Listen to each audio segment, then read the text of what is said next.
And ఇప్పుడు మనము రైతుల పరంగా చూసుకున్న, వ్యవసాయ పరంగా చూసుకున్న మార్పులు జరుగుతున్నాయి. ప్రతి సంవత్సరం కూడా ఎండ ముందే వస్తుంది, వర్షం ముందుగానే వస్తుంది ఇలా అని చెప్తున్నారు కదా ఋతువుల పరంగా. వీళ్ళకి ఎలా ఉంటుంది అసలు? చాలా బాగుంటుంది. ఈ సంవత్సరం రైతులకు చాలా బాగుంటుంది. ఈ సంవత్సరం పసుపు రంగు పంటలు చాలా అధికంగా పండబోతా ఉన్నాయి. బంతిపూలు కానీ, పసుపు కానీ, సో ఏవైతే లెమన్ ఎల్లో కలర్లో ఉండే పంటలు ఉన్నాయో, మ్యాంగో కలర్లో పంటలు ఉండబోతా ఉన్నాయో ఈ సంవత్సరం చాలా అధికంగా ఉండబోతా ఉన్నాయి.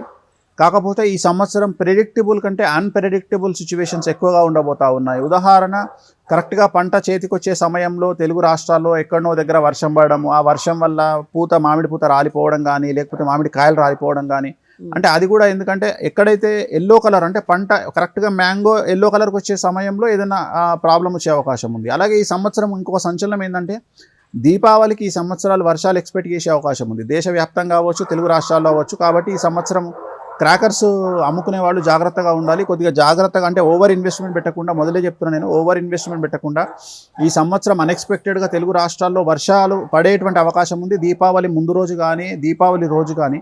కాబట్టి అనవసరంగా షాపులు పెట్టుకున్న తర్వాత, అవుట్లెట్లు పెట్టుకున్న తర్వాత వర్షాలు పడితే చాలా ధన నష్టం జరిగే అవకాశం ఉంది. కాబట్టి ఆ క్లైమేట్ను చూసుకొని, అనలైజ్ చేసుకొని ఈ సంవత్సరం పటాకుల వ్యాపారులు జాగ్రత్తలు తీసుకోవాలి.